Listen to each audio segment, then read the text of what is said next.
Congress party का लगातार जो जन समूह है वो लगातार यहाँ पर बढ़ रहा है। जो कार्यकर्ता है, भीड़ है, वो यहाँ पर आ गई है।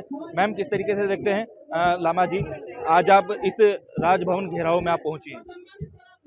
देखिए, कोशिश होनी चाहिए थी कि ऐसे घेराव, ऐसी मांग और हमें मजबूर होकर नाम आना पड़े, पर अंकिता भंडारी जैसी बेटियों को जब न्याय नहीं मिलता और अपराध करने वाला सत्ता का भागीदारी होता है, सत्ता का संरक्षण होता है, वो वीआईपी कौन है आज तक उसका खुलासा नहीं हो रहा, उसे सजा नहीं मिल पा रही है। सीबीआई की जांच दबाव में आपने मानी और 3 साल देरी से मानी, जिससे सबूत नष्ट भाजपा की खुद महिला विधायक ने किए हैं, है ना। और ये सीबीआई जांच भी एक सिटिंग जज के अधीन क्यों नहीं कराना चाहती भाजपा? क्यों? क्योंकि कुलदीप सिंह सेंगर भी का मामले में भी सीबीआई ने कमजोर किया और उसको हाईकोर्ट रिहा कर रहा था। बेटी फिर गई कुलदीप सिंह सेंगर वाले मामले में सुप्रीम कोर्ट। तो किसान आत्महत्या यहाँ कर रहा है, पेपर लीक यहाँ हो रहा है, युवाओं को रोजगार यहाँ नहीं मिल रहा, हमारा जो भाईचारा सौहार्द है उसको चोट पहुंचाने की आप कोशिश कर रहे हैं। भाजपा की डबल इंजन की सरकार खुद तो फेल हो रही है और देश को भी फेल कर रही है, पर हम होने नहीं देंगे। एप्स्टीन फाइल का मामला हो, हरदीप पुरी का नाम आना हो, बेशर्मी से उन्हें हटाने की बजाय प्रधानमंत्री जी जन्मदिन की बधाई दे रहे हैं। अमेरिका का टैरिफ को स्वीकार करना देश के किसान को बर्बाद करना है, जिसके हम खिलाफ खड़े हुए हैं।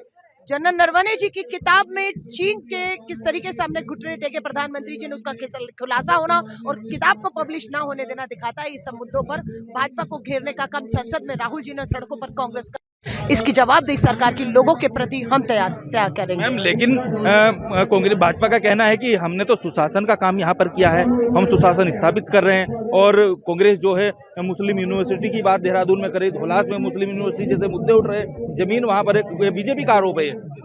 मैं फिर कह रही हूँ, भाजपा की आदत रही है मुद्दों से भटकाना। मुद्दा बेरोजगारी है, मुद्दा पेपर लीक है, मुद्दा अंकिता भंडारी और बेटियां दूसरियों को न्याय मिलना और सुरक्षा होना है, किसान की आत्महत्या है यहाँ पर, है ना, बेरोजगारी, महंगाई। इस पे बात क्यों नहीं करते हैं?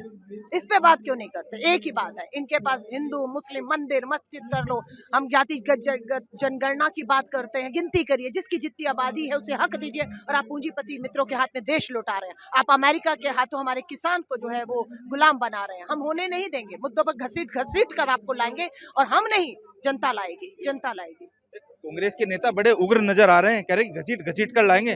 ज्योति मैम हमारे साथ मौजूद हैं।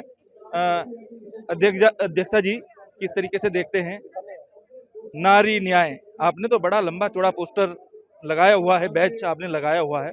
मैम, किस तरीके से देखते हैं ये जो घेराव है, ये महिलाओं के लिए कितना मजबूत होने वाला है? क्या 2027 के लिए ये लाइन यहाँ से क्लियर हो रही है? देखिए, जब जब इस देश में और इस प्रदेश में लोगों के ऊपर अन्याय हुआ है, तो कांग्रेस पार्टी ने हमेशा अपनी आवाज उठाई है। चाहे वो अंकिता भंडारी का केस हो, चाहे वो गैंगरेप जो बस अड्डे में हुआ है, चाहे वो हरिद्वार का केस हो, और हम हर लड़ाई को मजबूती से लड़ते हैं। भाजपा की जो सरकार है वो लोगों की आवाज को सुनना नहीं चाहती, उनकी आवाज को दबा के कुछ दबाना चाहती है, कुछ चलना चाहती है।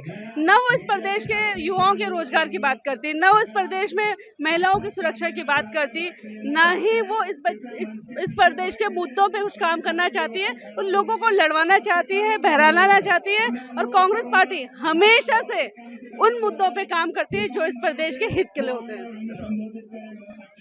महिलाओं को लेकर बड़ी बात यहाँ पर ज्योति रौतेला ने कही। उन्होंने कहा है कि भाजपा सरकार मुद्दों से भटकाने का काम कर रही है, बीजेपी सरकार षड्यंत्र की राजनीति कर रही है, और लेकिन जो मूल मुद्दे हैं उन पर भाजपा सरकार बात नहीं करना चाह रही। अंकिता भंडारी जैसा मुद्दा हुआ, शिक्षा में जिस तरीके से नकल के मामले हुए, ये सब आरोप कांग्रेस के हैं। उन्होंने साफ तौर पर कहा है कि मुद्दे पर भाजपा को बात करनी ही होगी। कैमरा पर्सन हर्ष उनियाल के साथ हितेश त्यागी।